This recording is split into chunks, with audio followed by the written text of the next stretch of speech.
we were able to go visit him last fall, and he found a vegan Japanese restaurant. Actually, it might have been vegetarian. It was delicious. Really incredible. But yeah, Dave, I can see how you might struggle a little bit. Just a And incisors for a reason. They're designed for tearing meat. I was just surprised how quickly after your surgery you went to Eddie's and got yourself a slice. Yeah, you know, I went easy on it because you certainly don't want any binding whatsoever, no strain on anything for a while. So, yeah, but it had been, I don't know, probably 10 days. So I had pushed it about to the limit. And yeah, it's time. Got to have a piece or two. So I did. And how are you feeling, Dave? You know, out of all my surgeries, I will admit this is probably the most time-consuming and difficult one to recover from. Interesting. Now, probably more holes in me than I ever have, but that's not really where I think a lot of the difficulty's been. And I'll be embarrassingly honest amongst friends.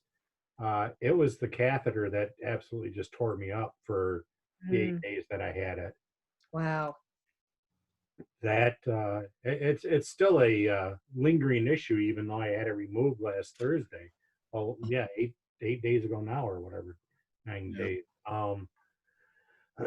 But you know, when you think about the type of surgery I had and what they do, even though I'm probably in a lot better shape, and shape's not a good word.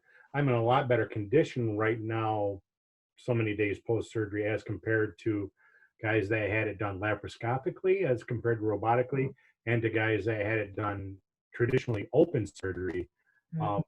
Those guys had to be just superhuman, because I don't know how they recovered surgery from that area doing as much reconstruction as they do.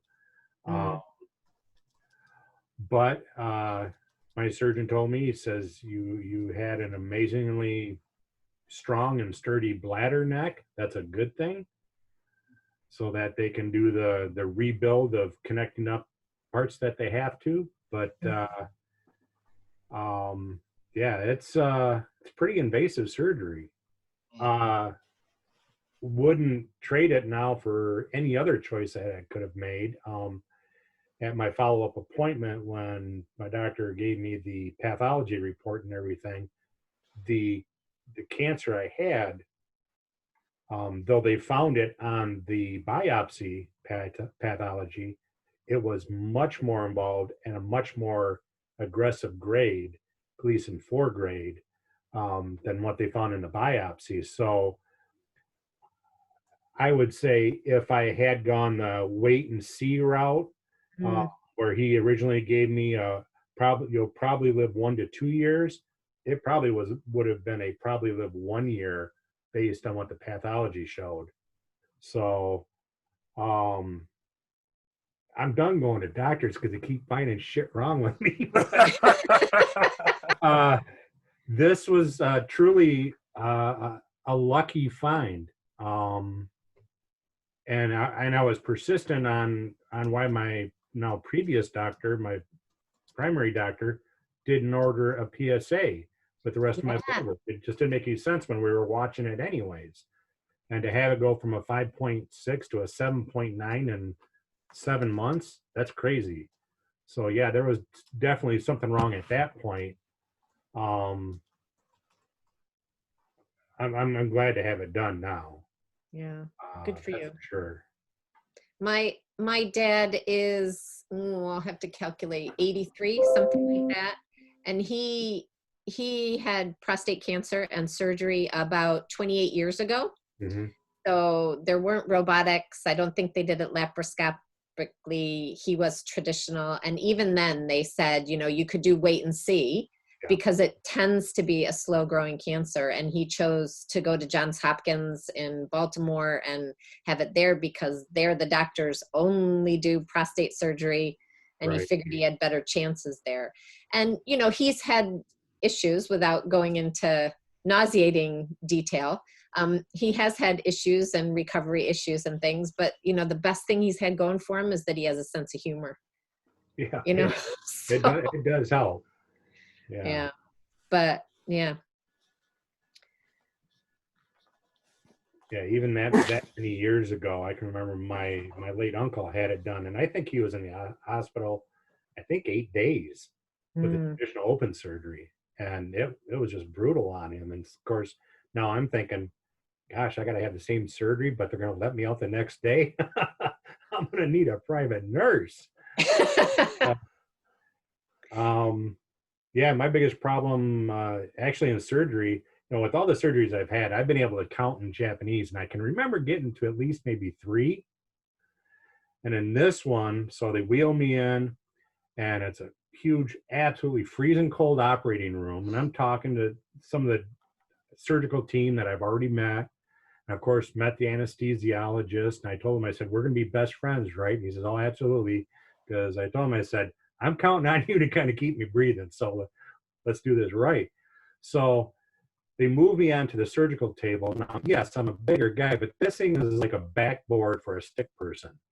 Get me on this thing, and they got, you know, separate boards for my legs, got separate, you know, movable pieces for my arms to go on because they plan to tip me 45 degrees on my head. And so as the one nurse is getting my left arm ready, she pinches my IV tube that's already running, and it starts spitting IV stuff all over the place. So she's got to replace that and redo that. And of course, then I asked too, I see the robot, I see Da Vinci over in the corner, and then it's kind of all folded into itself, kind of like a, you know, like a crouching spider, you know? And having a smoke break. Yeah, exactly. So I asked, I said, hey, did anybody think to recharge his batteries last night? And 2 RNs at the same time turned and said, Da Vinci's a she. I'm like, whoa, okay, got it. I'm not going to make that mistake again. But once they get everything ready, and the anesthesiologist, you know, is saying to me, he says, all right, Dave, we're pretty much ready to go. How you doing? You okay? And everything. And for a while, he's had an oxygen mask on me. You want to get me full of oxygen? I said, I'm doing pretty good. I think we're good. He leans over in my ear and says, have a good sleep, David. I'm out just like that.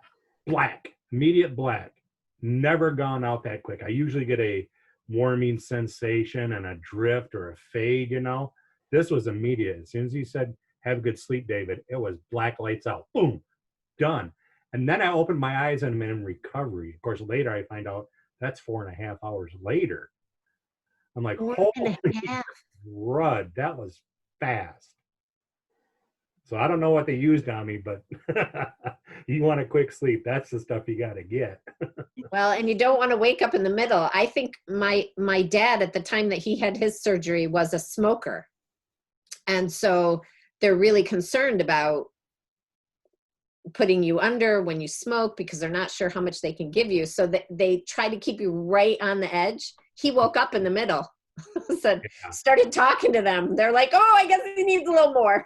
I had an umbilical hernia that I had surgery on to repair with the mesh and everything. And I had that done local. Now I don't really remember much of it because they keep you, you know, on just the barely light side of conscious. But I do distinctly remember when he was pushing with his fingers the mesh in my stomach. And I kind of went, oh. And the surgeon says, oh, you felt that? I'm like, yeah. And then it kind of all went dark hazy again. But yeah, of course, now this surgeon, the urologist, he says, oh, you've had a hernia repair. I said, yeah. He says, umbilical? I said, yeah. He says, you did that with a mesh. I said, yeah. He says, I'm busting through that. I'm like, oh, great. You're undoing what I had fixed. He says, nah. He says, I'll go through it. I'll sew you back up, but I'm going to tear that mesh up. I'm like, okay.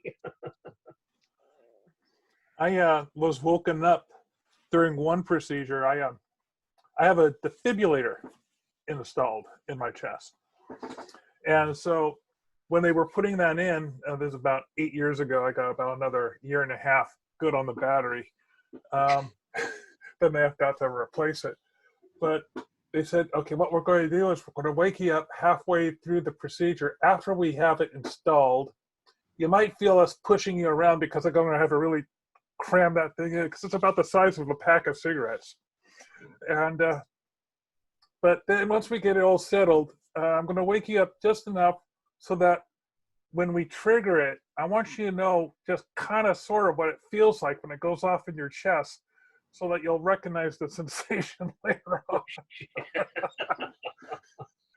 So that was fun. So I'm down. Sure enough, I can feel myself rocking, but I'm not, really aware of anything painful. And then this hazy white cloud kind of drifts around, lots of gauze everywhere. And they told me that I wouldn't be able to see anything. I said, "Are you with us, Mr. Monlux?" I said, "Oh, yeah. Okay. We're going to give you just a little tiny jolt here. Don't be too surprised. Try to gauge it." I went, and, oh, that was fun. It wasn't so bad. And I was about to ask some technical questions, but they said, you can save that until after the quiz. And then they put me back down under again. But yeah, the stuff they can do with the anesthesia is amazing. I particularly like the new stuff they have because apparently I'm very talkative when I first come out, and my wife doesn't like it at all. The first time I came back from a colonoscopy, she decided that she and her friend could catch up over lunch, and they took me with them, and that was a big mistake. And the next time I had it done 5 years later, they used a different stuff, and my head was a lot clearer that time around. So Surgeries I've had an umbilical hernia repair. Oh, you have? My molars cut out before I went to Japan. I was 15 then. Yeah. That was surgery. I had the umbilical repair here. I had an abscess removed from my chest. And that was when right around the time we started doing this. That finally had that on Valentine's Day, and it closed up month in May. Yeah. So a couple of months. My the nurse at my school, I had to have my bandage changed every day, so that was part of my prescription. So on the weekends, I had a local nurse would come by, but at school, the school nurse would do it. And so I'd go down to her office at lunchtime every day. I'd lay on her table, and she was excited because it was something different. It wasn't a neat, a head. Great work. Yeah, we're a couple of weeks in, and I'm finally curious. Like, what does it look like? Yeah, you could probably put a chicken egg in there because when they remove it, they leave it open, and it closes naturally. So I said, "Wow, a chicken egg, that's pretty big. I don't think I want to see that." And during the time, we also we had our spring break, so we had 2 weeks off. And I thought, well, I don't want to bother the school nurse to come over. And maybe, and I have to pay for the nurse, the local nurse to come do that. It's like, maybe Susan will take care of it, my wife. So just before the break, I said, "Hey, why don't you come down and, watch Sherry, the school nurse, watch her change my bandage, see if you can do it." And this was, still like another week or so after she told me about the chicken egg, fitting in there. And so I'm on the table, and she takes off the bandage and stuff, and Susan's standing right there, and I could just tell by her reaction she wasn't going to be up for a second. No way. All right, so I guess I'll get the nurse to come over. No big deal. But, I just got a text from Denise saying that she's going to try to join us. Okay. Cool. But yeah. Oh, and then I had a scope on my knee when I hurt my knee. I was on active duty then. I was in North Carolina. And I had to go to, where did I have that done? I was in the middle of a TDY, sorry. I was on temporary duty to Florida, going through training, and I had some time off. I want to say it was Christmas time. And so I went home because the school was on break. So I went home, but I injured my knee. I went to Pope Air Force Base in North Carolina to get it checked out. You're okay, you're fine. Just have your TDY, just have them look at it when you get back to Florida, which is where I was on temporary duty to. So I made it back down to Florida, and they just, they scheduled me in and just did a scope on my knee to make sure that I hadn't too bad. That was the only, but like your hernia. I was just a local, so I could feel them, moving around, but I couldn't, I could sense them moving around, but I didn't feel any pain from that. I don't have a. I still have a hole in my side for my drain tube. That's still healing, and I just have to keep a gauze on it and antibiotic ointment. Pulling that out on my discharge day, that was actually probably more uncomfortable than the catheter coming out. Well, catheter, I was focused. That thing was coming out if I had to pay the lady out in the parking lot. I don't know. That was coming out no matter what. But yeah, they had that drain tube stitched to my side, and it's still probably about a 3/4 inch gash, healing, like you say, Art, from the inside out.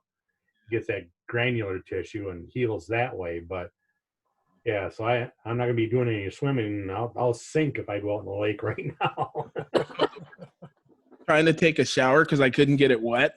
I was using saran wrap and all kinds of medical tape trying to keep it dry. I finally found some shields on Amazon that came, and I had just enough of those to cover me. But it sat right underneath, like where my boob flops over, and so it was kind of.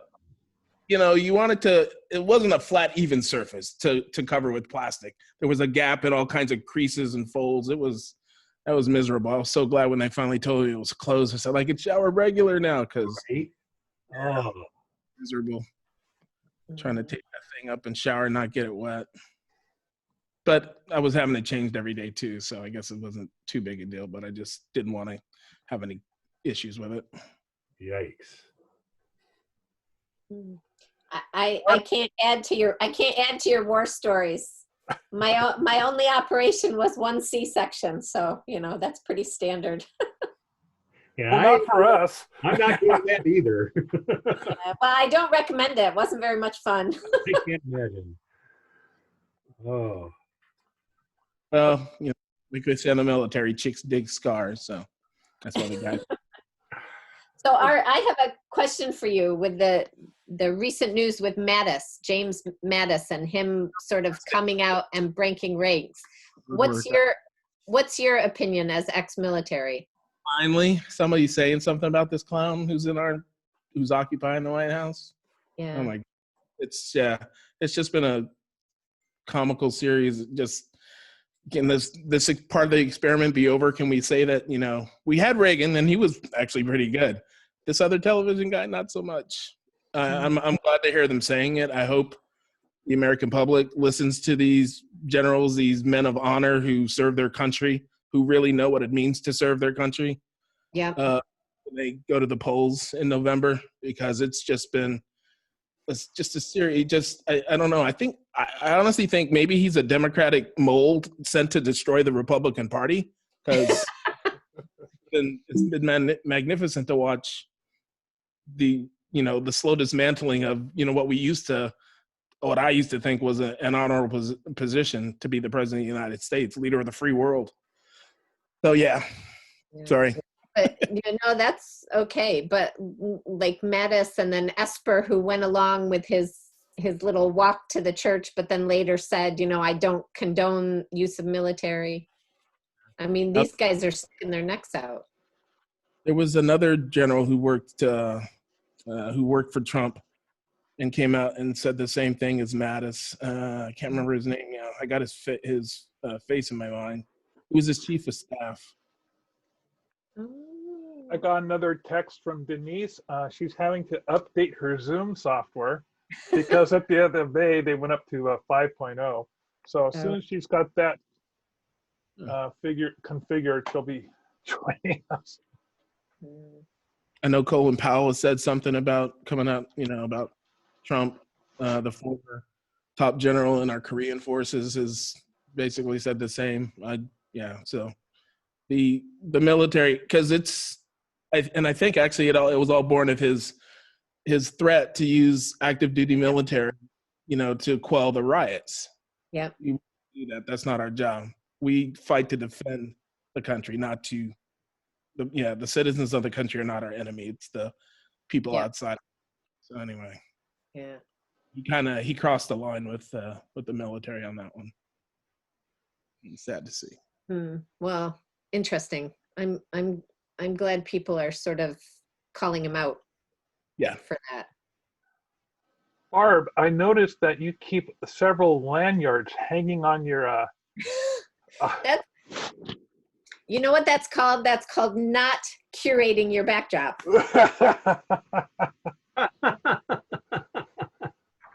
I don't even know what they are. They're probably all Martins. Participation medals? Oh, this was Formula One, 2011, Formula One in Istanbul. This was some HSBC thing. Another HSBC thing. That was probably... Like conferences and... Yeah, conferences. Another HSBC, Mexico, 2-day agenda.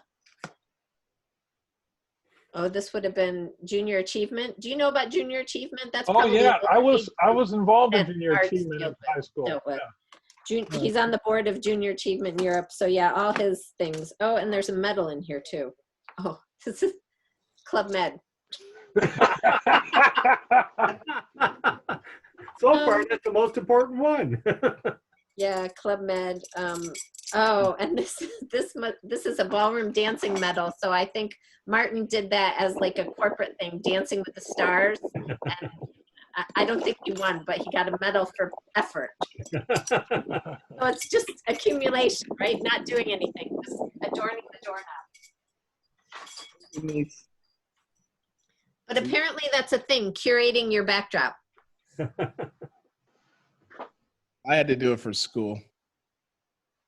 Got my spirit animal over my shoulder. And Oh, yeah. So Hey, that, we finally got in. Sorry. Hey.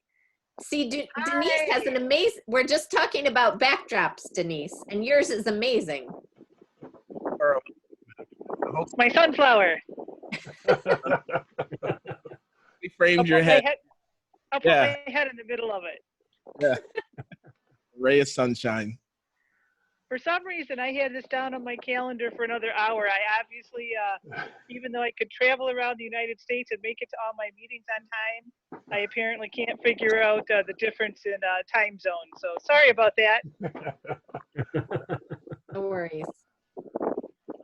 We We were, were all- go ahead. we were all discussing what our favorite food was that we brought back from Japan for us. So you have to give me the recap because I missed them. Well, let's see. Russ's was Art's was katsu. Mine was Yum. sushi. Barb, what was yours? You started talking about sushi, then you got distracted. I didn't say mine. I didn't realize that's what you were talking about, favorites. But my favorite was the manju, the little tea cakes with the sweet black bean paste on the inside. There was each area had its own particular one. And the one in Kagoshima was, the outside of it was made from potato. It was called Kadokan manju. And I loved them. What was David's? Hey, I didn't bring up any favorites. Now, I did, like, right out of the gate, like Mark said, I tossed anything that was instant rice or fluffy rice. That was gonzo. But Mhm. I started making sukiyaki right away. Started making tempura. Yeah, I got into making quite a bit. Yet again, a great thing to have a 16-inch Presto electric frying pan for is Oh, no. I'm fighting tears right now. David, I'm going to go on Amazon and order you one. It is coming though. I'm gonna get that foldaway one. That's pretty nice. So hopefully that one will last 30 years like this other one did. So I hope so. yeah. Are you going to make a shrine for it? You can put it on your wall, I said. Make a little shrine. I could. Find Put like flowers under it. Yep. Or rice. You could just put rice under it. That'd be good. Yeah. My Yeah. wife I wants think- to. Go ahead. I think my favorite was ramen. Believe it or not, I mean, before I'd been to Japan, 'cause I grew up in the Midwest in the farm area. I think real rice, but ramen. I don't think I'd ever had ramen before we went there. I like sushi. I would say now I have a much better appreciation for sushi. I didn't like sushi when I came back, Now I would say it was sushi, and because I don't eat ramen at all. But when I came back, I would say it was definitely real ramen. And of course, then coming back to the Midwest, you couldn't find real ramen, so I was stuck with the packaged stuff. Yeah. For about 2 years, I subscribed to something I found on Facebook, which was called Japan Ramen Box. And for $20 a month, they would send you like 4 or 6 packages of ramen from Japan with all these specialty flavors from local regions and or the seasonal stuff that they would do. You used to unbox them. Are you not in that? You don't do that one anymore? No, I stopped. I stopped the subscription because I was like 3 months behind, and I was also beginning to see these. There was this other ramen subscription that looked a little bit more upscale, sort of like a Blue Apron version, and I thought, oh, maybe I'll switch over to that. But no, I still have boxes and boxes of ramen inside the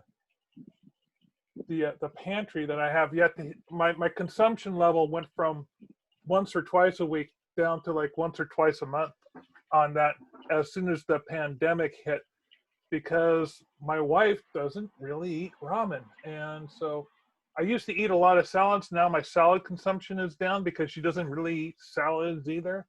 So we've been having a lot of sandwiches, and yeah, my habits have changed quite a bit. I would watch a movie during my lunch hour, or watch half of a movie one day and half of a movie the next day. Now I just sit down with her and watch an anime or something, and my movie consumption just plummeted right to the bottom. I noticed that in your weekly messages that you are not watching as many movies, which is odd because it seems like most people are watching more movies because they're home more. I thought that was interesting that yours had gone down, or at least the ones you're reporting on had gone down. She's no, she's busy binge watching a bunch of shows, so I'm just right there with her watching whatever shows she wants to watch. So as a good husband should. Happy wife, happy life. Yeah. That's exactly right. So what are you watching at the moment, Mark? The Marvelous Mrs. Maisel. Okay. Yeah. On Amazon Prime. It's set in the 50s. It's about a female comedian. So Yeah, my wife. And she's a big reader, so usually she'll switch over to reading a book right around 8:30 or 9 o'clock, and I'll come into my office and either watch a little bit of a movie then, or I draw a lot. So imagine that. Yeah. So we watched it's hard to find Vince's favorite things to watch, believe it or not, is Ancient Aliens or the news, neither of which are my favorite things to watch. So even though I make fun of him a lot, I watch Ancient Aliens with him just to count the number of times that they say ancient alien theorists say yes. In all the years I've watched with him, I think they've only said no twice, that I can remember anyway. And I think the no was kind of like, did so-and-so prove this didn't happen? Ancient alien theorists say no. So it was really kind of a backwards yes. But every once in a while I'll find a movie that we can both watch. And yes, earlier this week I happened to be flipping through channels and they had on Grumpier Men. Now we had seen Grumpy Old Men a long time ago. I don't know if you remember it. It's I'm trying to think of the two people that I just Jack watched Lemmon it. and Walter Matthau. Yes. So we had seen that a long time ago, but I had never seen Grumpier Old Men. And so I hit the record button and asked Vince last night if he had ever seen Grumpier Old Men. He's seen a lot more movies than I have, so I thought maybe he had, but he said he couldn't remember if he had. So we watched it last night. He had not seen it, and we both laughed through the whole thing. I mean, it's a very silly old movie, but we still laughed through the whole thing. So it was fun to find a movie that we could both enjoy. I usually will watch, obviously, Ancient Aliens with him just because I enjoy sitting with him, and I'm usually reading or something else. But It's not often we find a movie that we're both watching at the same time, not just sitting with each other to be there. Mm. That was Uh, a very lighthearted, fun one to watch. I asked my wife to watch a movie last night called Knives Out, and it was a murder mystery, kind of set up like an Agatha Christie thing, Mm. and I really enjoyed it. My wife thought it was absolutely horrible. Oh, So really? Yeah, my daughters told me about it, and so Susan and I watched it. And we thought it was excellent. yeah, I thought it was a 7 or an 8, and my wife kind of just gosh, she was not even willing to give it a 4. She just didn't like it at all, and she likes Jamie Lee Curtis.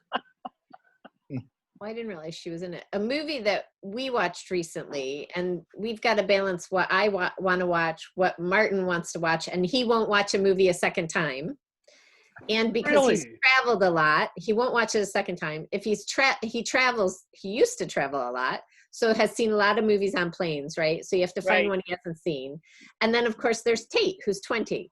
And his idea of a good movie is The Dictator with Sacha Baron Cohen, which is not my idea of a good time. But one we watched the other week was The Gentleman with Matthew McConaughey and Hugh Grant, and I'm sure there's some other names in it. I don't know if you've seen it. It's on my to-watch list. I haven't seen it yet. Colin Farrell, I think. Yes, it is Colin Farrell as well. It's, Love it. It's a Guy Ritchie movie. yes, I love- it is. I like Guy Ritchie movies. Well, at least his first two, Lock, Well, Stock, if and you haven't seen this, I would recommend it. I mean, it's a bit dark, right? Yeah. And it's a drug dealing scene in England. But Hugh Grant is unbelievable in it, unlike anything you've ever seen him in. It was I a might be really able- well done movie. I might be able to convince my wife to see that because she enjoyed watching Snatch and Lock, Stock, and Two Smoking Barrels, which were both Guy Ritchie. Yep. Those are Oh. my favorite movies from him. And the I'm person writing it down. The other person who's in this movie is Michelle Dougherty, and she was the eldest daughter in Downton Abbey. If you ever watched Downton Abbey. I have yet so- to see a single episode of Downton Abbey. I'm Oh. with Mark. Bless your heart. Oh, gotta love Downton Abbey. Yeah, no, Um, Susan. Yeah, but anyway, she plays this very proper English lady in Downton Abbey, and she plays a completely different character with a Cockney accent in The Gentleman. It's just really good characters. It's a good film. You have to really pay attention. Did you see the Downton Abbey movie, Barbara? Yes, And compared to the series? I like the series better. Okay. If- That was my wife's way too. She Yeah, was better. Movie's all right. they but yeah. they tried to like have everything happen in the movie and tie everything up in 2 hours, where it was nice. If you like Downton Abbey, you like watching it, but I think the series was better. Yeah. Yeah, you can't develop in 2 hours like you can over. Mm-mm. Mm-mm. Yeah, and it sort of had run its course, I think. Is Downton Abbey on Netflix? Downton. I think the movie might be on Netflix, but I don't know if the series is. Okay. I've been watching, my daughter has a subscription to Netflix, so I pay for half of it, and I'm her plus one or whatever. So I've been watching different things that lots of people, like right now I'm watching Madam Secretary. It's a Oh, perfect- that's so good. It's a 45-minute show on Netflix, and I'm up to 45 minutes on the treadmill. So it's the perfect one to watch in the treadmill. I'm only on, I think I just finished season 1. So I got lots of more treadmill visits before I'm going to get through all of it.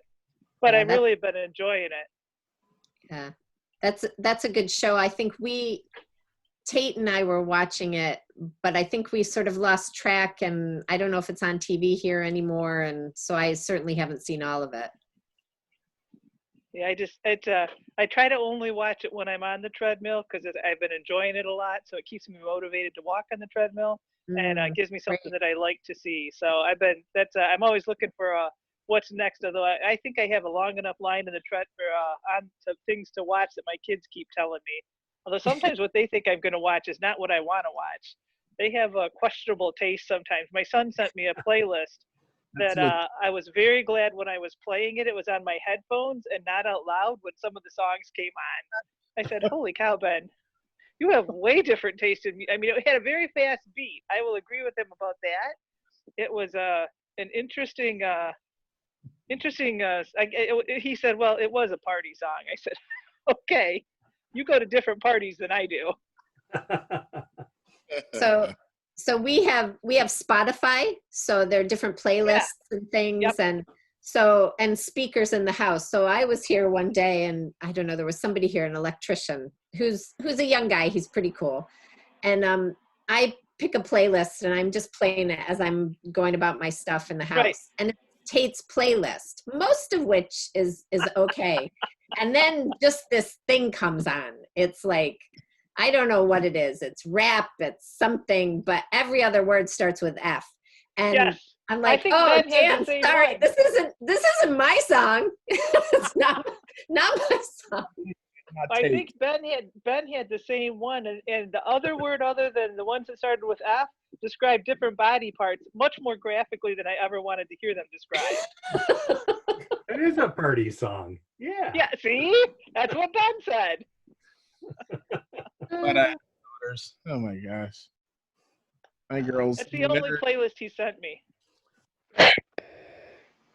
David, how are you feeling? It's so good to see you smiling and looking relatively pain-free. You know, I'm not turning any cartwheels yet, but I can walk with a semi-normal gait now. We're getting there. Yeah, this is a slow one though. Like I was telling everybody else earlier. Well, and I've told you in some messages as well. You know where my main pain's been. So Yep. But every day is baby step improvements. So Yes, good, nice. Yeah. How many times have you gotten pizza since you've been home? only the once, and I almost opted for it yesterday. I thought, I still got to take a little easy on the digestive tract. So Well, we're making pizza tonight. I told Vince we were going to buy pizza, and I said no. The last time we bought it, it wasn't that good, so we're making pizza tonight. That's on the plan for tonight. Well, and I have had more different types of food than pizza at Eddie's, and of course you've been to Eddie's now. But I tell you what, I tried for the first time just a few weeks ago their onion rings. And these things are killer. They're like carnival onion rings, just huge, beer battered, just awesome. So now I get them with the pizza. It's great. I think it's a good thing I don't live by Eddie's. It's quite a ways out of the way for me to go, even if we go up north. I think that's probably a good thing. Yeah. And Dave, can you eat there, or do you have to take it away? It's all still takeout. Yeah. Monday. I think Monday. Well, I don't know about Eddie's, but most places around here on Monday are, at least by us, and I'm assuming by you, David, as well, are they're open, but they can only have a 50% occupancy.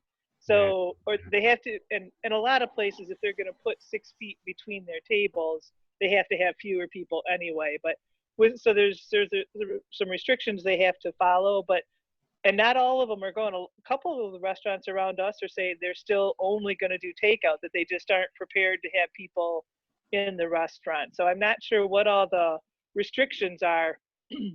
I saw an interesting article. There's been a couple people that I've been following. This one guy, he writes kind of regularly about airflow in restaurants and viral load distribution. If one person is sick and they're sitting at a table, the airflow of the viral distribution to the rest of the restaurant was convincing enough to me that I won't be going in restaurants for quite a while, because it talks about contagion being related to the viral load and the airflow and the amount of time that you spend in that area. Yeah, it's the time really critical. Yep, and that people don't know that they're sick, so they're in there, and for us, I think we're gonna avoid restaurants for a while yet. That's the scariest thing about the coronavirus, is that you can be carrying it and be asymptomatic and pass it on. That's crazy. Yep. Well, So at least as of Wednesday, well, Thursday morning, I know I was negative because I had a visit to the emergency room where they did a corona yeah. test for me, and it was definitely, as David said when he did his pre-op, they do feel like they're drilling for the back of your skull. Yeah, they do. Well, it's They go deep. interesting here that when people go to get a test here, typically it's self-administered. So you go to a drive-up place and they hand you the pack and you have to take the swabs out and do your own swabs. And they're saying that one of the reasons why there are false negatives is maybe because the virus, people aren't going in deep enough. Yep. So if you went to the depths of your lung, you'd find the virus, but if you're just in your nostril, maybe you won't. So when you guys talk about, I loved your term, mining for brain cells. Yep. Maybe that's what you have to do to have it be effective. And they're talking about some of the self-administered tests here, maybe are coming back negative, but they're not really. And maybe people aren't administering them properly. They're letting people test themselves. Well, Yeah. so you go to a drive-in thing and somebody, a medical person, or here the military is helping with the logistics of it, hands you a packet with like a couple of bags, whatever, and you have to open it up, read the directions, and they help you with the directions. And you've got to swab and put it in the other bag, and then you hand it to them or you drop it in a bucket. Yep. You guys you were tested. Somebody tested you, right? Because Right. the medical Yes. professionals know how deep they need to go to find. Yeah. I mean, it's up into your. Is it in your sinus that they're pushing that into, or is it just? Yeah. Imagine where the back of your sinuses are at. That's where they go. Because when I thought she was in far enough, she got another 2 inches. Exactly. Yep. Going deep into the. So they've talked about that with the testing, that they're supposedly with the self-testing ones, and they were administering and they were making them, they were talking about color coding them so that the swab would be a certain color, and up to that color was how deep it was supposed to go, and then the stick would change to a different color. I don't know if they actually did that, but then some of the self-testing ones, they said they thought the advantage was you wouldn't have to go as deep, and so they didn't do that. But I agree with you, Barb. What they're finding is a lot of false negatives, and they think a lot of that has to do with testing error, even though someone is right there, like you said, supposedly watching. But there's also places that workplaces that are using a self-administration where people just self-administer. There's not somebody watching them. So I don't know. It's all kind of very interesting watching it. But I'm with David. It felt like it was mining for brain cells. And the guy who did it for me, he explained it. It was very nice. He said, I'm going to go in deep and it's going to feel like I am in the back of your skull. He said, and then I'm going to have to go a little bit deeper. He said, but what I can promise you is that I will do it as quickly as I can. And if you hold still, I will do it as thoroughly as I can so you won't have to have it done again. And he was right. I mean, it was very uncomfortable, was very quick. And apparently he got a sufficient sample so he didn't have to do it again. Hey, so quick question. While I got you, I'm supposed to give you a peanut butter cookie recipe. How do I do that, Mark? Yes. Okay, so you go, if you're on a laptop, you'll see some buttons on the bottom here. One of them says chat. I'm clicking on it now. I saw your mom thing show up. That's what made me think of it. Okay, so go over to the bottom there where it says, there should be a little blue button that says to everyone. And then you can just type in. File, I see. Okay.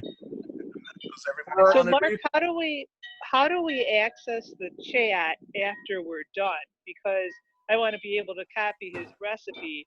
I don't know how to either save it from the chat or access it after we're done chatting. You'll see that right next to the button where it says file, where you can attach a file, there's a little button that has a ... If you click on that, the top selection on it, that says save chat. Oh, hang on, let me find that. Everybody interested? But if you're on a tablet, let's see, that might be different if you're on a tablet. You're on the iPad, right? Yep, I am. So I have chat, meeting settings, minimize meeting, virtual background, raise hand, and disconnect audio. Oh, so okay, so click on the chat button. Yep, got it. And I Oh. have no options in there. I mean, I can send to everyone. But if you look over, you'll see that Art has posted his peanut butter recipe as a file. And there should be a little blue download button on his icon. If you click that, it should download onto your laptop, onto your iPad. So it says, here you go. I don't see a file anywhere. Oh, let's see. So that would be above it. Do you see what I posted earlier in the chat? The Keeping Mum, and then I see it just says Keeping Mum with Maggie Smith 2006, but I don't see the file. I can't, nope, there's no file button. Art, you may just have to send me the cookies and the recipe. I want in on that. It is not my fault that I am technically incompetent. So Yeah, I'll drop it to you. I can do it on Facebook. I'm gonna do it on Facebook on my phone right now. Oh, chat. okay. I was able to download it. I'm and wondering the maybe cookies. if it's How, an wait. iPad thing. How are the cookies? Yeah. Art, you missed the second part of that. How are the cookies coming? How are they? Oh, how are they coming? I'm gonna No, send.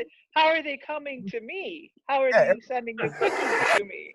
Airborne, I guess. I don't know. Slow boat from China. So when It probably when would be a we slow were- boat from China. when we were in Japan that year, one of the things I really, really missed was chocolate chip cookies. oh, So my mother would send me chocolate chip cookies, and she'd pack them and use like air popped popcorn as like packing peanuts and put the cookies my. all in the popcorn in a plastic bag. Did they survive pretty good? They did. They were a tiny bit stale, but you know what? I didn't care. Care. So did they turn out pretty good though, Art? Oh, they are the best peanut butter. In fact, I went and bought more salted peanuts today because I'm making them again. They were good. Susan mentioned it offhand comment because her favorite are chocolate chip, and she loves pecans in her cookies. I don't like nuts in things very much. But a couple weeks ago, we were at a local grocery store, and she picked up some roasted or grilled pecans, roasted pecans, toasted pecans, and I added those. I was tasting those. I'm like, oh my gosh, the toast, that made all the difference to me for those chocolate chip cookies. So I love the toasted nuts. And she said, yeah, the chocolate, they're good, but I also I like a good peanut butter cookie too. I was like, oh, all right, try that because I'm always looking for something different in this quarantine times. I found this recipe from one of the blogs that I follow, and so I decided to give it a try. And they're probably the best peanut butter cookie I've ever had. So, my mom used to make them. I enjoyed them, but Is your chocolate chip cookie recipe the one on the chocolate chip cookie bag, or do you have something special for that? I'm a Nestle Toll House cookie with I'll add nuts. Actually, my favorites are with the shredded coconut in them. That's my favorite. And Susan, she's okay with that, but she prefers pecans, cookies, brownies. Yeah. my wife has been baking these peanut butter cookies with chocolate chips in them, and they've just been killer. So that's really good. That would be good. My favorite type of cookie she makes, though, is this thing that she calls a cowboy cookie, and it's oatmeal with coconut and chocolate chips. Yeah. And the key thing is to let the batter rest for at least 24 hours before you make the cookies. Oh, really? It does something chemical to the batter, and then, honest to God, the longer you don't eat them, the longer they're out and just sitting on the shelf, the better they get. It's amazing. I just love these things. Okay, Mark, you have to send us that recipe too then. She won't let, she gets so mad at me when I try to share her recipes with people. She gets really, really mad. Yeah, but we're in Michigan, England, and Belgium. Okay, I mean, the chances of us interacting with anybody within her social circle are minimal. I mean, I know we're all only, 9 degrees of separation, but we're safe people to share with. I'll see what I could do about sneaking that recipe away from her. Here, try this. This is what my son does. Tell her I have cancer. And so does Dave. Well, no, David can't say that anymore. Shit, I'm a week late. Yeah, don't send it to David. He's out of luck.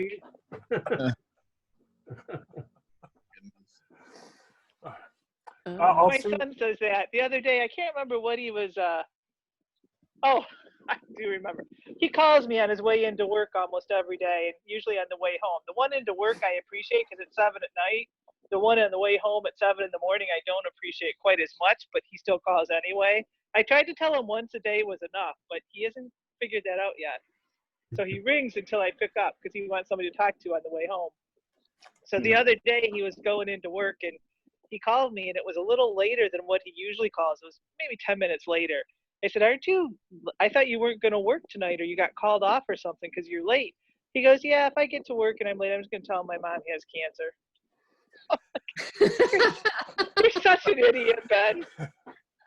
He goes, well, I'm not lying. I said, well, no, technically you're not, but it has nothing to do with you being late. He goes, they don't need that part of the story.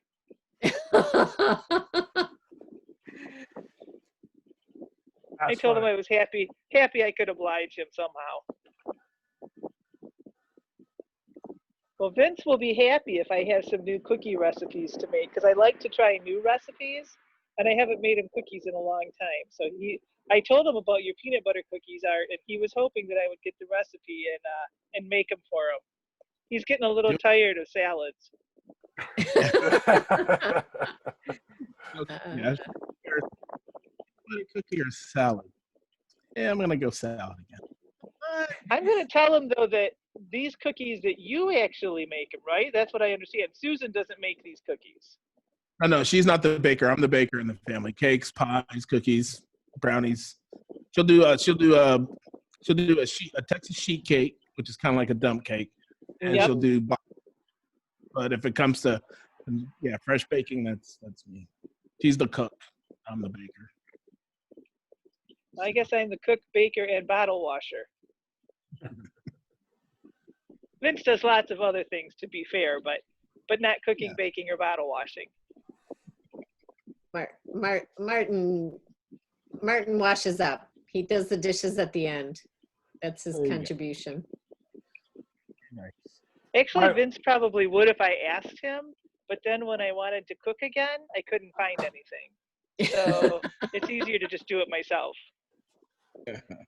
When I first met my wife, she overcooked everything, and I had to show her the right way to cook a steak and the right way to cook salmon. But now I'm not allowed in the kitchen at all. I'm not allowed to do any of the cooking. So Mark, how did that go? You're in a new relationship, and you're telling her how to cook differently. And you're both adults, so it's like she's cooked this way for a while. We were not that adults. was interesting. We were 22 at the time. We met each other very. Yeah, but when you're 22, you think you know how to cook. I thought I knew how to cook it when I was 22. I didn't. Well, I know how to cook. She was raised Dutch, where they boiled everything and they cooked the meat till shoe leather, so it didn't take much to persuade her into taste this and tell me if it isn't better, and it was. So she really became quite the chef. She's absolutely phenomenal. Her baking skills are. My family says always ask her to bring the desserts because she's got this apple pie recipe that she has absolutely forbidden me to tell anyone how to do this apple pie recipe, but it really involves 3 different types of apples, and you have to dry out the apples for like a week for some of the apples so that it absorbs the juices, so that you don't get a runny pie. Wow, that makes a lot of sense. And instead of using water in your crust, you use vodka. Yep, I do that. Because what it does is that way, the only thing in there is flour and butter, and then the water, or rather the fluid, completely evaporates, and you get a very dry, flaky crust. So the I way it also works, find that if you drink the vodka while you're making the crust, it goes a lot better. so because the vodka liquid helps you get the pie, build the pie crust dough, but then when you bake it, the alcohol it bakes off. Right. And so Yes. you with the butter, which is And there's no flavor to it. yeah. So That's- is the Well, it same depends on which vodka amount? you use. You could use flavored vodka You to use drink.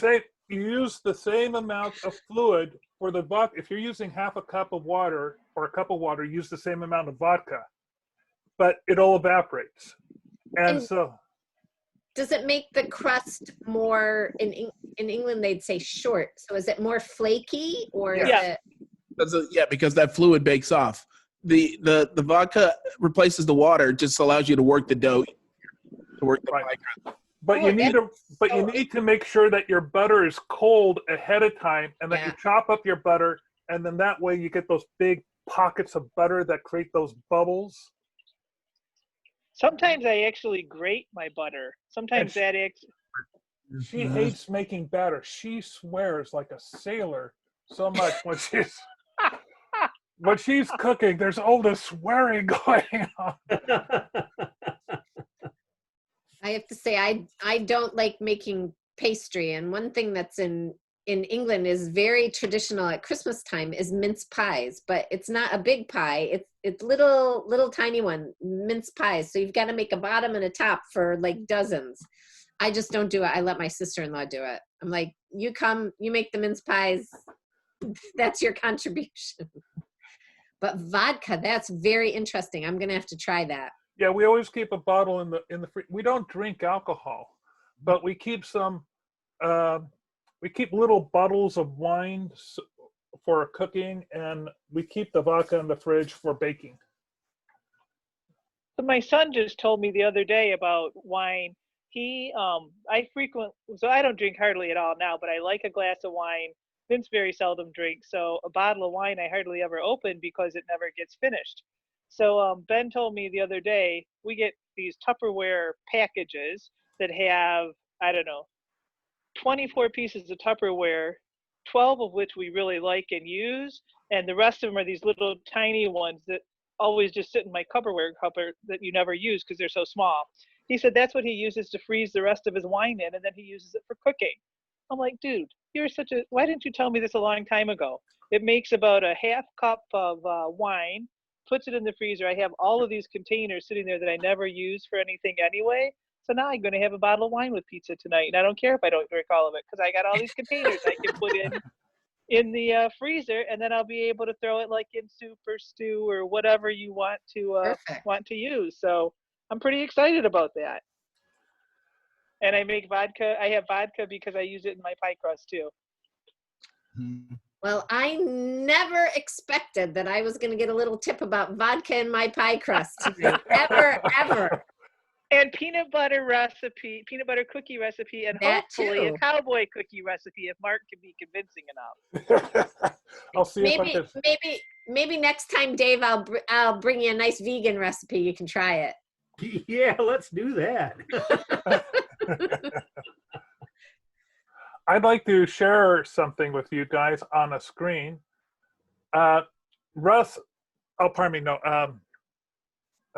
David did a little mermaid drawing for us last time. This is all throughout the month of May. I was drawing mermaids. So this was one inspired from Japanese woodblock print. Yeah. Oh, fab. Cool. I love that. She's hot. That is pretty cool, Mark. That's very cool. So if you want to see all 30 of those, you can go to my Instagram account.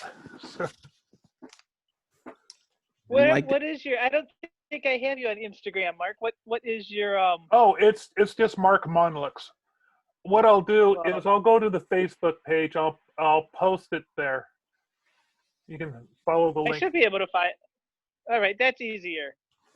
You'll see that in I draw reviews of movies in cartoon format, and I post those there too. I think I have you already. You've got a funky little hat on, and there they are. How cool! I'll have to look at them later. Okay. Some of them, you put some of them on Facebook because I saw some of them. Yes, I was posting some of them on Facebook. Let's see. I belong to a group called Freelance Fandango, and I was posting them there on Mondays. And I've got like 4 different Facebook pages, so some things manage to drift onto other pages, and I try not to post the same thing on all of the pages so that each page has some different working content. That must have been where I saw them. Hey, You're Mark, on. Yes, David. I got a question for you. So I'm a huge fan of diners, drive-ins, and dives. Yeah. And the other morning I had it on, and they were in Pacific Northwest or in Vancouver, and then going down Seattle and stuff like that. They hit a place that looked really cool. I don't know if you've been there yet. It's called Mike's Chili Parlor. No, I haven't. I saw that episode too, and I was thinking, I'm going to have to check that place out. It can't be too far from you. It's on Bellway, I think it said, in Seattle. Or Ballard Way, that's where it's at. But it's been there since 1922. And the place, the chili, obviously, and everything else they had going on in that place just looked fabulous. Well, I'm in Tacoma, so that's about 40 minutes north. Yeah. But yeah, I have some relatives up there, or my brothers live up there, and I used to live in Ballard. And I still can't believe that you and I were such near misses during the 80s. So close. Yeah. So close. I mean, when I first got out there, I was in Kirkland for maybe about a month and a half. But then we ended up getting a condo right downtown on First Avenue, just 2 blocks up from the ferry docks. And I was in that condo for, I don't know, 6 months, I think. And I was walking down to the King Dome doing baseball games. And of course, every bar and pool hall I was in, I mean, nonstop. If you only have. Yeah, and at that time, I was on the other side of the mountains in Washington State going to college. And in the summertime, I was just right up there in Linwood. So, Yeah, it's such a shame we didn't bang into each other. That would have been a hoot. yeah. I mean, when I first got out there, I think it wasn't too long, and they had the Bite of Seattle and the powerboat races out on the lake there, and it was just a riot. Yeah, I think the powerboat races, in case you haven't ever seen them, are really exciting. You get this, from the bottom, this boat looks like it's a giant mushroom. To the sides are really long and wide to keep it stable on the water. And they went from propellers to jet engines mounted on the back of these things, and they just zip like hell across the water. And having one suddenly flip up and do a couple of flips in the air isn't unusual to happen. I mean, Right. It's a very dangerous sport.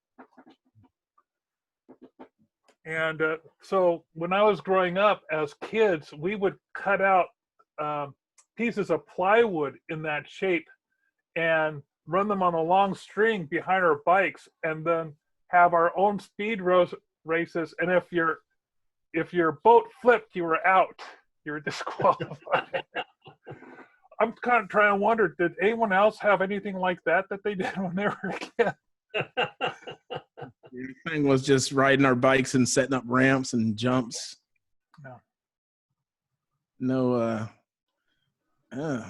We had some wonderful woods. I mean, everything seems to be developed now, but back then we had great woods. And so we'd be biking in the woods on tracks that we made from, lots and lots of kids going the same routes in the woods on their bikes. And we'd get some coyotes, and we'd be chasing the coyotes, and then we'd be playing tag with them. And that was just huge amounts of fun to do in the woods. And then what we would do is we wanted to expand out the tracks. We'd look for a grove of alder trees, and then we'd climb up the alder tree really, really high and start swinging back and forth on it until we knocked the tree down. And that's how we would forge paths through the woods to make more bike trails. Yeah. And I think now my I can't formative. imagine your poor parents, Mark. I was in Florida, so that was palm trees. I guess we climbed the odd coconut. North Dakota was a bunch of farmland, wheat fields and stuff. No trees there. No, I never rode around in forests. So that's why we would get scrap wood and cinder blocks and make ramps and jump, and that was our excitement for catching garter snakes. I guess we used to be, we had there was 5 of us, and we lived out in the farm. And one thing that I remember my dad doing that he used to just get infuriated by, so he would have his wheat and his wheat especially in a big pile in the barn that he was going to use for next year's seed wheat. So some of it you obviously sell off and everything, but there'd be this big pile in the barn, and it was all piled up in this big kind of pyramid type pile. And we would climb up to the top. We had a great big, one of those huge old 2-story barns, and it has the big beams up across the top of it where the pulleys come from to put up loads into the hay bales and everything, the hay stacks and everything. So we would climb up to the top of that top beam and jump from the top beam of the barn down into the wheat pile. It was great when you were the first couple jumping into it because the wheat pile was really high. But when you were like the second go round and you're like the 10th one, I was the littlest kid, so I was always my younger brother's 7 years younger than I, so most of these were the 4 oldest of us. So we would jump down into these wheat piles, and of course they get flattened and spread all over the barn floor then at that point, and they're no longer this nice big pile that they were. And we would go in the house, and my dad would say, "Have you guys been jumping in the wheat pile?" And we'd all go, "No, Dad." I mean, we'd have wheat chaff and wheat stuck to us in our hair and in our pants, and we're all, "No, Dad, we were not jumping in the wheat." I mean, how stupid did we think he was? We used to do that. I don't know why none of us broke our legs. I mean, the top barn beam, it had to have been 20 feet up above the barn floor, at least. You had to climb up this really high ladder. So there's like a hay rack where the hay went in behind there, and you were probably another 10 to 12 feet up above that, and that's where the pulley was. And anyway, we had great fun doing that. Always then going in and bold-faced lying to our parents with wheat sticking out of our hair and our ears and our shirts, saying we never jumped in the wheat. So I guess we were probably causing a few gray hairs in our parents too. We had something in our family that we called the 20-year rule. We didn't tell our mother about any of our adventures until at least 20 years had passed.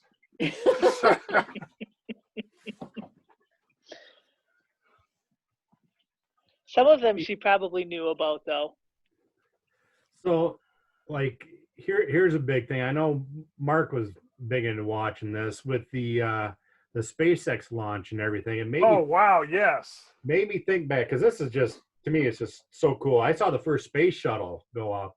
Probably drinking quite a bit, too. It's parked along the highway there. But anyways, Art, it reminded me of you talking about having aspirations going into NASA and becoming an astronaut. How far, if at all, did you look into that, actually? I made it to the Air Force. Well, Yep. that's fine. No, so my aspirations were to become a pilot. I always thought I would take, the pilot track. And then when I was graduating from the Air Force Academy, I knew my vision was going to limit me, at least initially, to becoming a navigator, which is what the flying position I could take. And I got there, and I wasn't too unhappy being a navigator, and so it just kind of frittered away. Oh, he's still enamored of space. I know, I definitely got that from my dad, because I know he would park his TV on the NASA channel and just watch whatever they were broadcasting. But no, I definitely still am interested. But it was now I got into the Air Force and went back to Japan, and it was just things changed, and it just kind of fell away. I think I found other interests. Gotcha. So I've heard other people say that one of the defining, I'm sure there's many of them, but one of the defining moments of our generation is where were we when the space the space shuttle exploded. Mm. Do each of you remember where you were when the Challenger exploded and what you were doing? Absolutely. In my living room vacuum, Well, waiting to go in for the night flight. I was how about you, Barb? Oh, sorry. Go ahead, Mark. I was trying to limit my TV viewing at the time. So I rolled the television out of the closet into the living room. I shared an apartment with my best friend, Norm, at the time. And I would watch every flight, every launch go off in the morning. So I was sitting there watching when that happened. Ugh. And the part that I remember was the camera cutting back to the teacher's parents and them looking up in the sky. It just broke my heart. Yep. Yeah. How about you, What about Barb? you? It was the middle of the day, wasn't it? Would it have been Yep.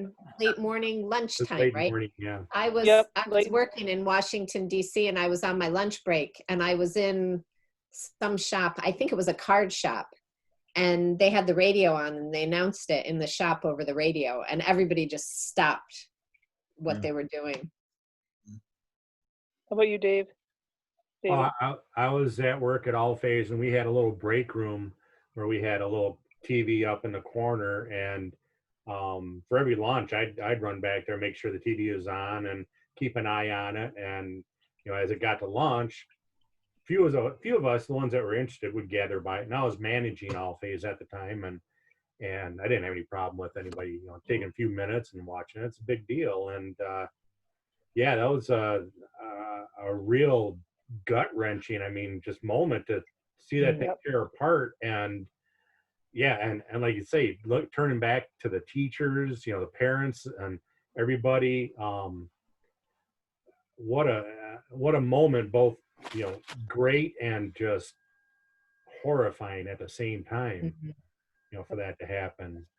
I was in Ironically, then nursing school. the same TV I had on when the attacks in New York, in Pennsylvania and the Pentagon took place. I had an inside salesperson came up to me. Joyce says, "Hey Dave, a plane just hit the World Trade Center." I'm like, Yeah. "Plane?" She says, "Yeah, some plane hit it." I'm like, "Well, that's weird." Go back and probably turned it on to CNN or something, and they were doing a live shot. I'm like, "Dang, that's not a small plane hole either." Then finally they start getting video in, and then the second plane hit. That's when we knew this is not good. So yeah, yeah, not too many more times we had that TV on in that break room. That was horrible. Yeah, I was doing home care visits in nursing school, and I remember being doing walking in the home, and they had the TV on watching the launch, and it was an older gentleman I was visiting, and he asked if I minded if we watched the launch for a few minutes, and I said no. So we were sitting and visiting as I was getting ready to do my assessment on him and stuff, and we watched it together. I'll never forget sitting in the room with the guy and being there to help take care of him and watching it together. And it just, like you said, 9/11 is another one I'll never forget. But I remember with the space shuttle explosion, just sitting there watching it in disbelief, because it's just minutes before, it's so exciting about this teacher going into space and what a wonderful thing it's going to be, and how the steps it took to get there. And I mean, it was just what a on a dime how it just all fell apart. That was amazing. And like I said, that's something I'll forget.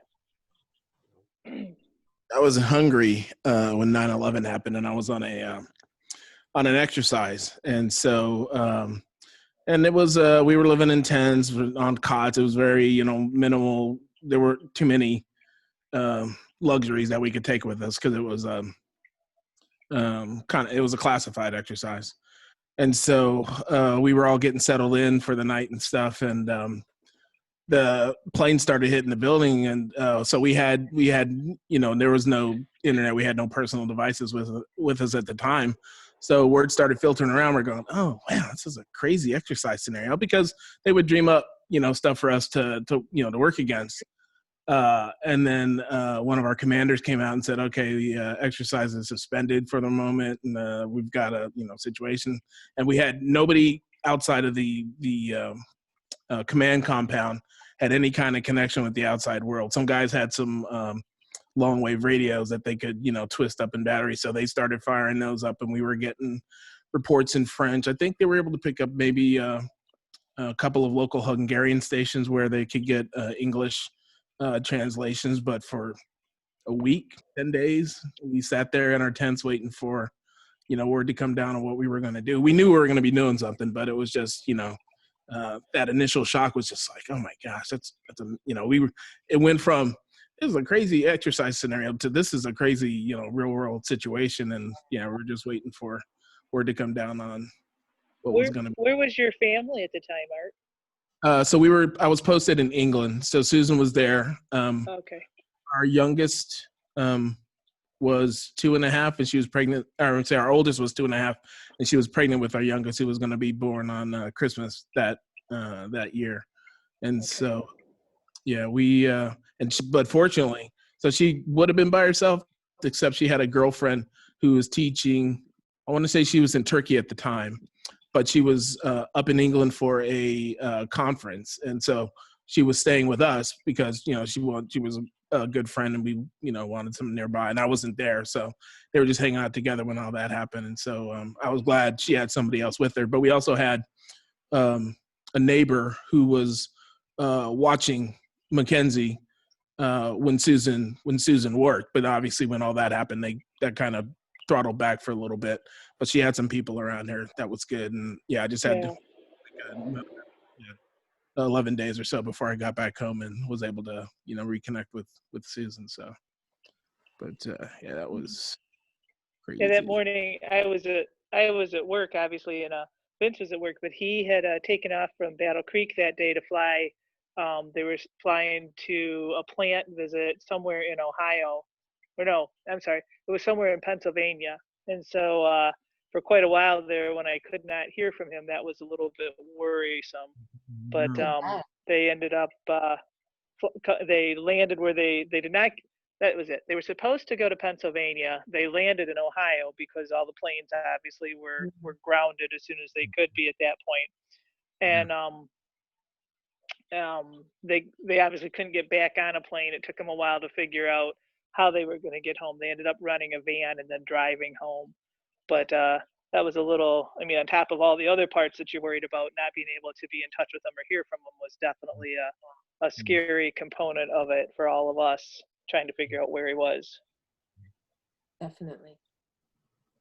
I don't know if any of you have seen there's a musical now called Come From Away about the town in Iceland. I think it's in Iceland, right? That took in Prince Edward Island, I think. It's in Canada. I'm sorry. Yes, you're absolutely right. That took in all the planes that landed. I think they had like 70 some planes landed in a short amount of time. So when I was in Washington, D.C. in December, I've spent so many days in Washington, D.C. from work, and I never went to the Kennedy Center for a play. And I always said, I love musicals and I love theater, and I had never gone. So my last trip in DC, when I went for a big award that I had received. We stayed an extra day and we went to a play at the Kennedy Center, and it happened to be that show. I didn't know anything about it before we went, but I figured it's a musical. I like musicals. It's at the Kennedy Center. I'll probably like it. It was phenomenal. If you ever get a chance to see it, it's called Come From Away. It's amazing.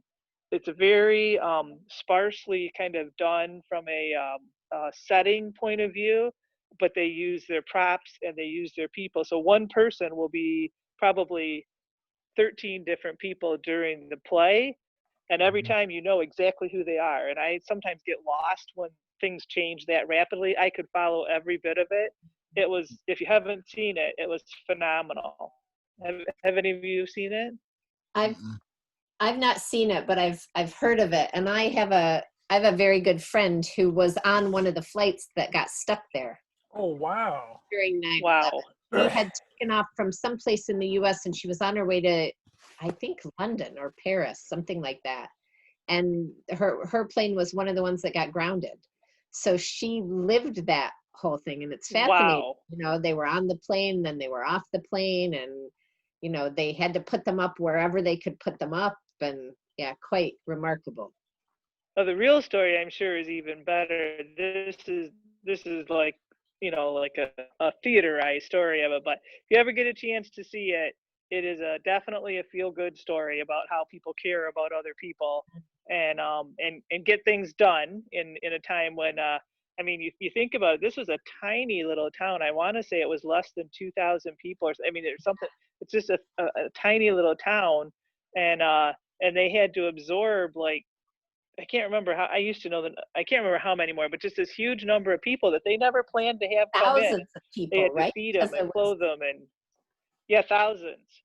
Yep. yeah. And have diapers for them. And there's this one part where the one lady who's kind of running the spot where a lot of the people are, she's very practical and down to earth. And so she's sending people off to get things. So she sends one person off to get diapers, and they got to have baby formula. And then the next guy who comes, so there's got these people coming in, report. So what do I go and do? What do you want me? And so she's sending everybody off to get these things. And the next guy who comes up, she says, okay, you need to go and get tampons. He goes, what?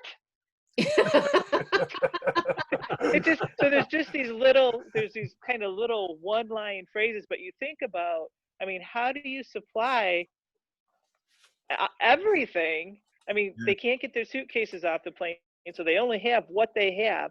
How do you supply everything? It was just, I mean, it was funny, and it was lighthearted, and it was sad, and the whole thing was fabulous, but it was just amazing thinking about what that town did and how they managed that. I mean, that was just amazing to me. There's an interesting documentary that covers, I have a cousin who lived in New York at the time. She lived at 1 Hudson Street. And I would go over about once a year because there was a convention for the Graphic Artists Guild that I would attend. So I went up the trade towers on my first trip, you know, do all the typical tourist things. And the headquarters for the guild was 2 blocks away from the trade towers. So I got to hear all these stories about what happened right afterwards. But one of the things that a lot of people don't know about is the exodus that occurred, that went by boat leaving the island. All the bridges were clogged up. There were more people being moved by small boats than during Dunkirk, leaving Manhattan, going over to New York. And so my cousin remembers walking down to the dock and just watching all these boats go out. And so I got to see this documentary that covered this, and it was really amazing. Do you remember the name of it, Mark? I was going to I got a movies list started.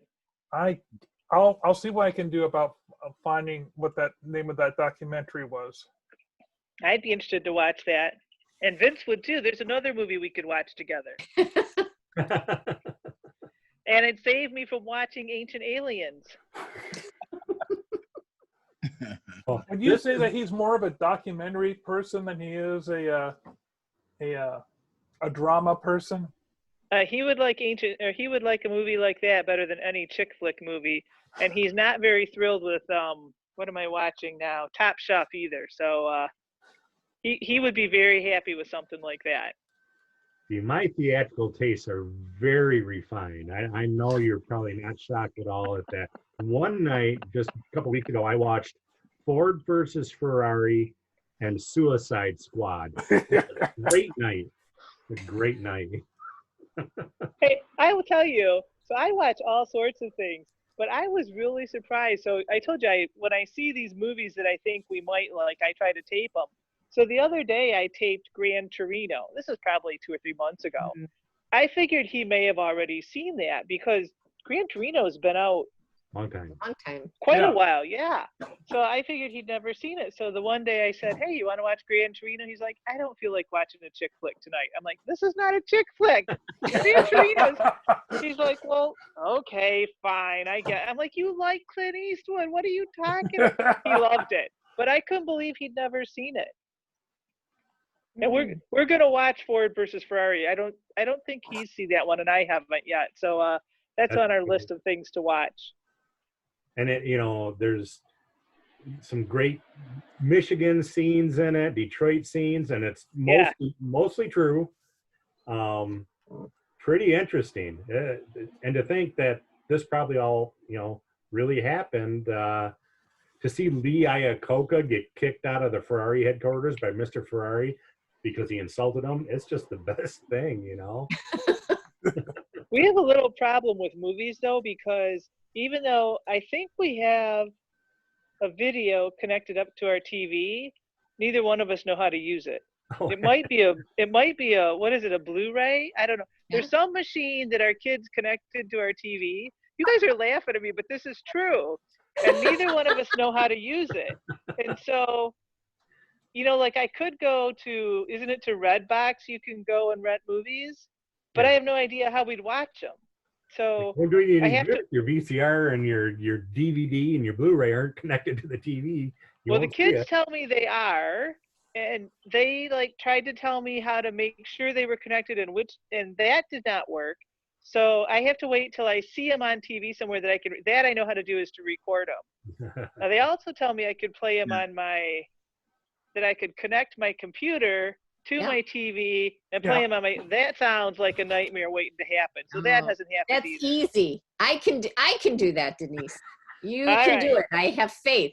I may try that because that would be like so much easier to be able to go and get these movies that way and not have to wait till I happen to cross them on the TV. The next one we have waiting, which he doesn't know about, I saw Thor.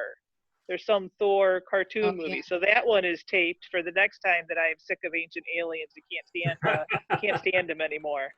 Now, I didn't hear what you said. I didn't hear what you said, Art, a minute ago. Yeah, I can't remember. I say so much crap. My wife is the one in charge of all the remotes. She won't let me touch them. Denise, are you videotaping these shows on like a tape? No, they come on the TV and you hit record. So it's a digital recording. Yeah, DVR. Okay. Well, the cool. TV does it on. Then there's a little button on the remote that you push, and there they are again.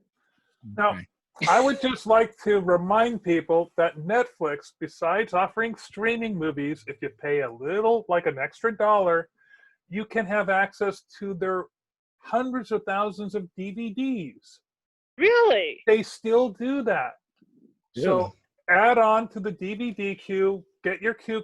The only downside is that the queue that you put your DVD list on will only go 500 deep. I've got such a long list of DVDs set up to watch. And I'm always So hang on a minute. But then I'd have to watch them on my iPad because I don't know how to get Netflix on my TV. No, it's a DVD. They physically send you a DVD? Yes, look. But how is that going to help me? I can't figure out how to get my DVD to work that if it connects to my TV or not. That won't help at all. This is incentive. You'll reward yourself by having way more movies. I look at people going on Netflix saying, oh, they don't have a whole lot of selections. They've got thousands. You can go back and watch old wonderful things. Like I would just watched an old romance film called Pandora and the Flying Dutchman. It was from 1950s. I love old films. What can I say? But I like reading your emails because I get lots of ideas, but I just have to wait till they happen to appear on one of these channels that we finally watched all 7. I didn't realize that Vince hadn't seen all of the Harry Potter movies. He'd seen all the younger ones, but as the kids got older, they went to him without him. So I didn't realize he hadn't seen all of them. So I saw them one day, and they had the first 5. I'd forgotten there were 7. So I taped the first 5. We watched them over a series of several nights. It was an ancient alien marathon, so I was happy to miss that. So we watched them over several nights, and we got to the 5th one, and I'm like, what the hell? It's not done. And I didn't have 6 and 7 done. So I'm like, I'm going to have to wait till I find 6 and 7 again. So I called my son, he said, well, you could see if you could find it on the VCR, and then you could, apparently I actually already have them. He's given them to me. He said, or they're up in Cadillac, I think. So he goes, and remember, Mom, when you find them, that 7 is 2 parts. I'm like, oh my God, I gotta find 3 movies now, not 2, I gotta find 3. Fortunately, a different channel was also having a Harry Potter marathon, and so I taped 6 and 7, part 1 and part 2, so we could watch it before we forgot what happened in the first 5. And Vince had not seen those at all, so that was really fun. But yeah, maybe I'll make that a goal to figure out how to connect either the computer to the TV or the TV to the DVR. There's actually 2 boxes under the TV, so I'm assuming one of them's a DVR. I think one of them is the satellite or the whatever whatever it is that we have box. Yeah, your sat box, your cable box. So I've gone since I retired. I mean, before I retired in October, I maybe watched a total of 3 hours of TV a week. Because I wasn't a TV watcher. I worked pretty much from 6 in the morning till 7 or 8 at night. And on the weekends, I got lots of stuff to do. So I hardly ever watch TV, and I'm not a big movie watcher. So now I'm enjoying the chance to be able to watch TV that I didn't get to. That's why, like I said, Madam Secretary, I'm watching season 1, which I don't even know when it taped. It was a long time ago, and I'm loving it. So I'm getting to find all these things that I never got to watch, and now I have the time to watch them. But I haven't quite mastered that DVR connection. Maybe next time we talk, I can report on that. You will. Yeah, have the kids get you all connected up, and then they can get you like those 4-button remotes with the big numbers and like color code them for, you know, movies, TV, on, off, you know. That's all we need. They are not allowed in the house though yet. Ben, we haven't decided when Ben's going to be able to. He told me that he is still screening anywhere from 6 to 8 people every night that he works, and so he said until there's either a better plan for COVID or I'm not screening that many people every day. He said we just are not going to see each other. So we every once in a while we see each other like across the driveway. He's not even now with my white count being so low. We're not even doing that. So we're just not seeing each other at all. And Kate has a very wide social circle that she sees, and so we don't her either. So they don't come in the house at all. We don't go in their house. So we got a little while of that before. So I guess I'm on my own for trying to figure out the VCR. Don't want to Zoom with your kids? We do. We'll Kate and I FaceTime a lot. Ben calls me. I mean, he does call every day when he's driving into work. Matter of fact, he's sleeping right now, so I'll get a call tonight and then tomorrow morning. So he calls me religiously there. So I get a chance to communicate with him. Just I don't get a chance to see him.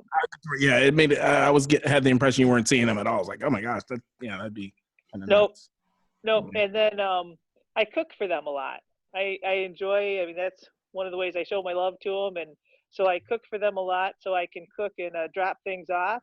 I have no more Tupperware now because I've dropped off all the Tupperware at their house with food. You got all the little ones. I had the little today. That's what they're going to start getting. A little quart. I think they hold a half cup or a quarter cup. That's why I start sending their food in.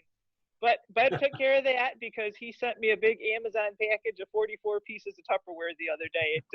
It showed up on my porch. It made me laugh. He goes, I figured if I wanted any more food, I better send you some more Tupperware. I said, you could have just washed the stuff you have and given it back to me. But do you use the disposable Tupperware stuff that they have now? Sometimes. Yeah. I mean, I take a meal to them probably 3 times a week. I'll cook, because I'm so used to cooking a larger amount, so it's just as easy to take stuff over to them, and I enjoy cooking, and I mean, I can do that and leave it on their porch or, you know, or in their garage or whatever and not worry about it. But that is definitely something I'm really missing, is not getting to see family as much. I think, I don't know if you saw or heard, but the last time I went to the oncologist, I was supposed to get chemo.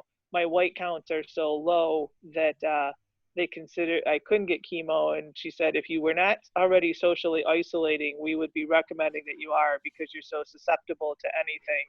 And then now I ended up getting pneumonia this week, and that was not a lot of fun. I could have done without that, and I've never had pneumonia before. I'd have been happy to have never had it ever, but getting over that. And I think my white count's coming up a little bit, and I think Tuesday the plan is if it's high enough, I'm supposed to get my next dose of chemo, and then they're going to start me on what's called Neupogen. And Neupogen basically stimulates your bone marrow to produce more white blood cells. So I'll start on Neupogen. So we're hoping that I won't have that big dip again in my white blood cells.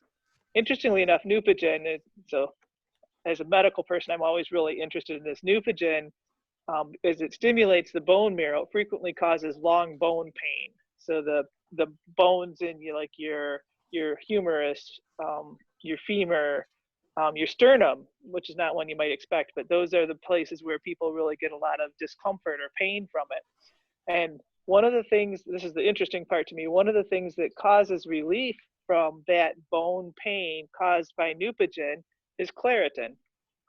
I think that's just fascinating. And of all the things I would have expected, it wasn't Claritin. And so they don't know, they have no idea why, that it doesn't make any sense why Claritin would cause relief of that type of pain, because there's no connection in how the two work or anything like that. But they have done several studies on it and found that that is the one thing that causes the best relief for that long bone pain. So we bought some Claritin. I wonder how they discovered that. I'm thinking it was by accident. So Neupogen's pretty common to give Neupogen for people on cancer, because frequently the cancer attacks your bone marrow. Basically, it attacks any cell that divides rapidly, and your bone marrow is rapidly dividing, making blood cells. That's what it's supposed to do. So that's very common. My guess is that they had people that were suffering from allergies that were taking Claritin along with their other stuff and did not have bone pain. And so as they started trying to figure out what could help with it, that'd be kind of an anomaly, right? Why are you not having bone pain? And then you see, multiple people are actually taking Claritin. That's my guess how they did. I don't know for sure, but it's very interesting to think about that. And I think I said to my oncologist one time, I said, do you like when you have medical people as patients? Because she always tells me I have more questions and more detailed questions than anybody else. And she said, well, let me put it this way. Whenever I have a medical person who I'm treating, I always know it's going to be interesting. She did not say whether she liked it or not. She just said it was going to be interesting. Didn't qualify, she just yes. That's right. And I always come with my list of questions for her. I wish you luck on Tuesday, Denise. I hope that it all goes well and you can go ahead with the treatment as planned. Yep, me too. I'm pretty sure, like I said, after the lab work that they did on Wednesday night at the hospital, it looks like presuming that there's no reason they can't go ahead. I'll be 5 or 6 days out from the pneumonia. I'm feeling much better. Right before we called, like I said, I thought I had another hour. So I have been either walking or biking or walking we have 10 acres where we live, and we've got trails. Vince cuts in the field for me. So I'll walk out there. So I had been walking for 45 to 60 minutes every day or biking. And I'll tell you, having pneumonia, the morning I got diagnosed, I actually did 45 minutes on my bike. But the next day, after my fevers and everything, I could barely even walk down the stairs and feel like I could stay upright. So today I went out and walked for about an hour, much slower than I usually do, but I walked for about an hour. And it was nice just to be able to be out and feel like I wasn't going to fall over, and I'm breathing fine and everything. My heart rate didn't go up. So it was really nice. I think Tuesday's going to be, a full system go. And then the next week will suck, because the week of chemo is just, I tell Vince, you'll be lucky if you make it through this without an axe in your head. Because I get so many steroids after chemo, and I kind of get a little of that steroid rage going on. And the one day he was talking to me, I'm like, quit talking to me. Like, okay. About a minute later, I'm like, how come you're not talking to me? He's just looking at me. I looked at him and finally I'm like, okay, I can't even stand myself. So just ignore me. And I mean, it just is so frustrating. So the week after chemo is always a long week.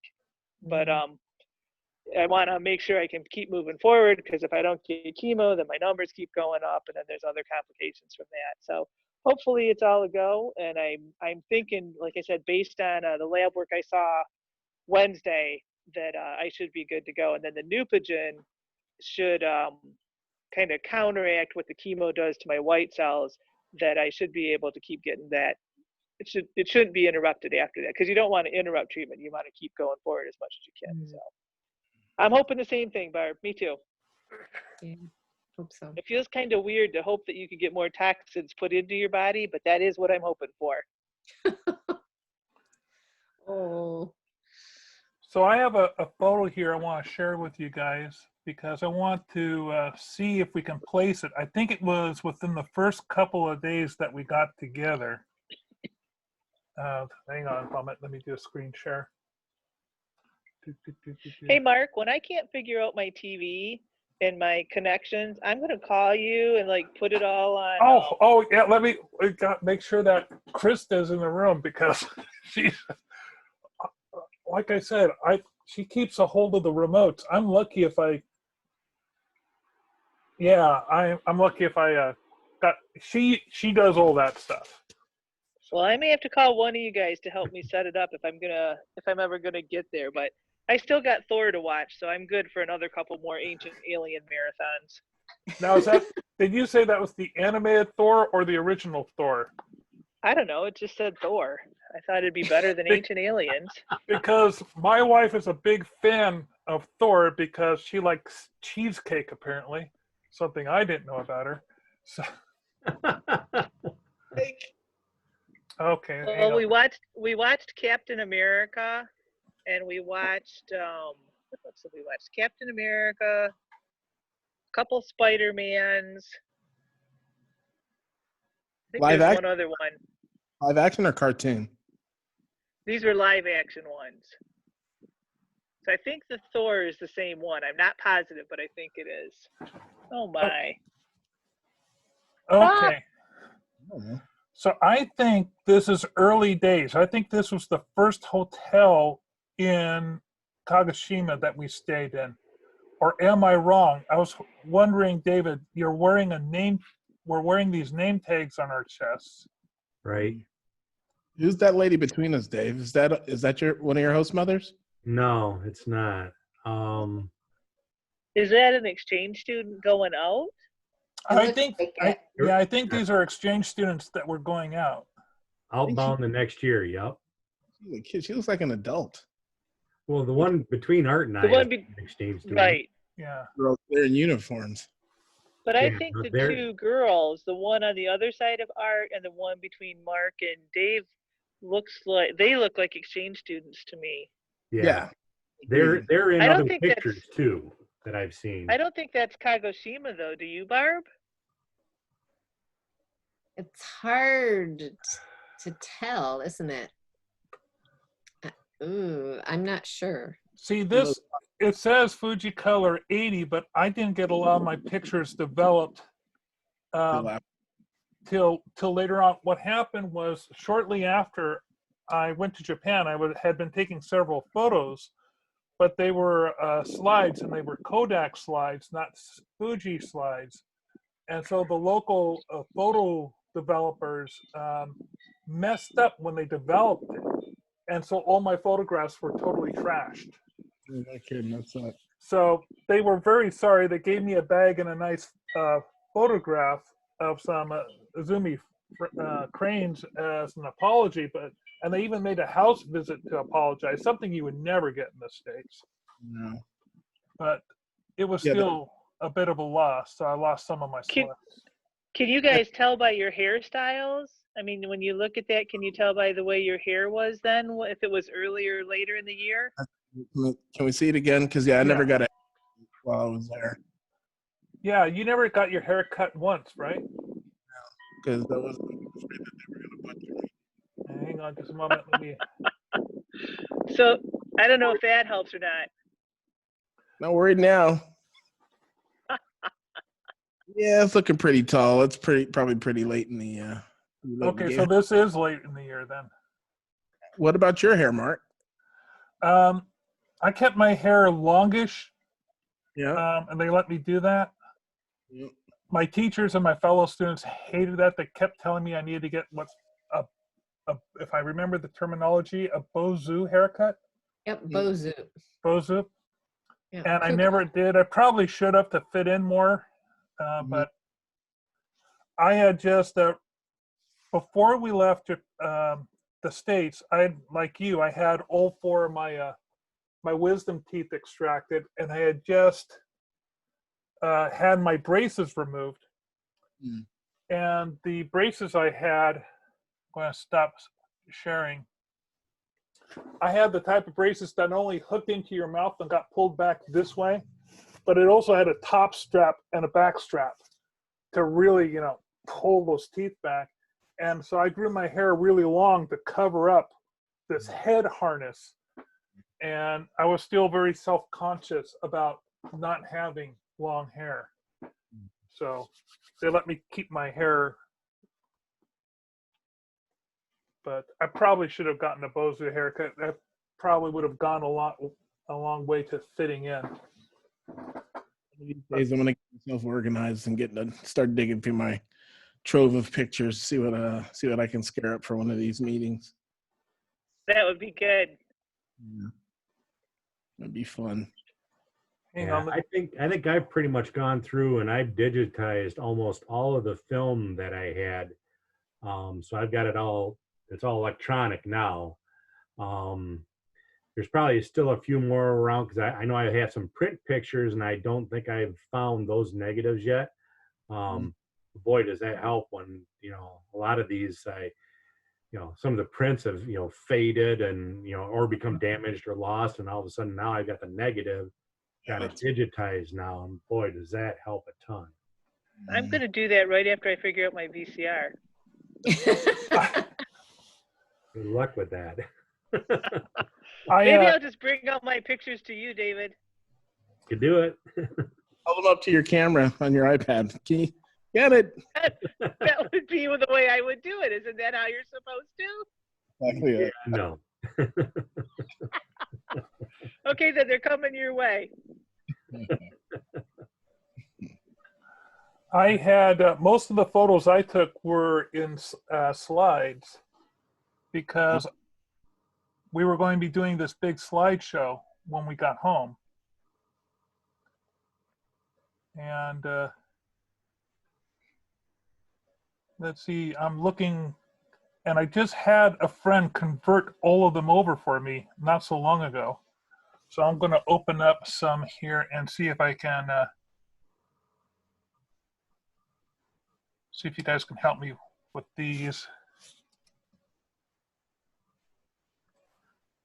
Open up the Wayback Machine. Yeah. Some of them are. Barb, have you digitalized all of yours?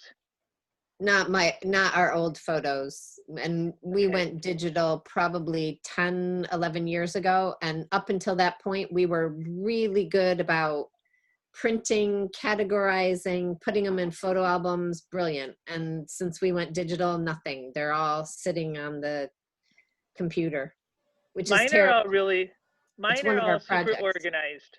Mine are super organized. I know exactly what room of the house they're in.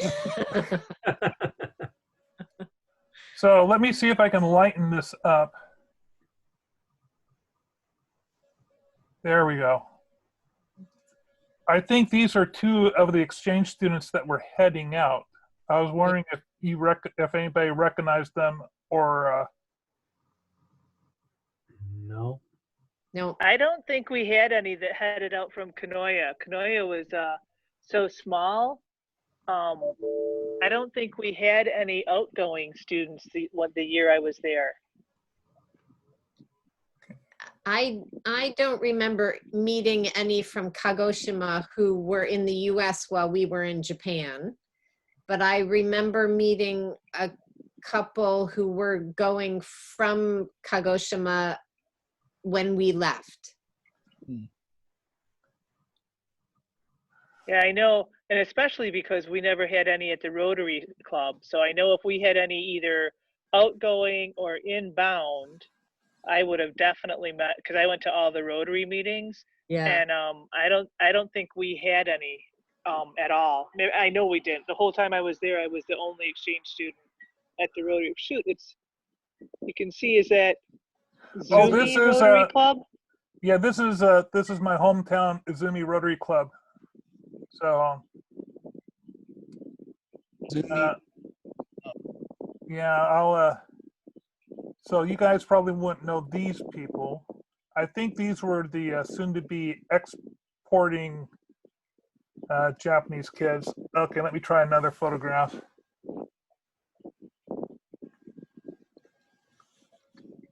I gotta close that.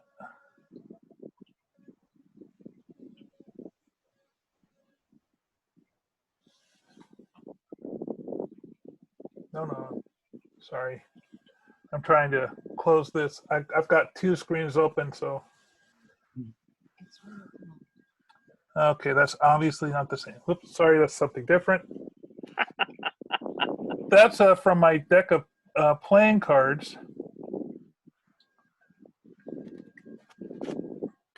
Hey guys, I don't mean to leave you in the lurch, but I've got to go get ready to give our son in New York a call.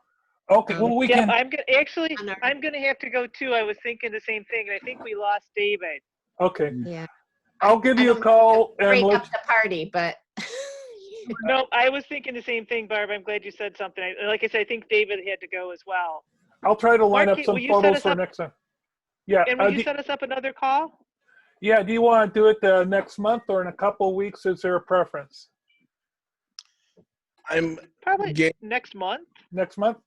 next Okay. month. Great. Sorry, Mart, I missed it. Hey, you're gotten in for most of it. Thank you, guys. I'll see you. nice to next see you month. guys. Bye. Nice, Mark. Bye. Good luck Tuesday. Thank That's you. Talk to y'all later. Bye. Bye.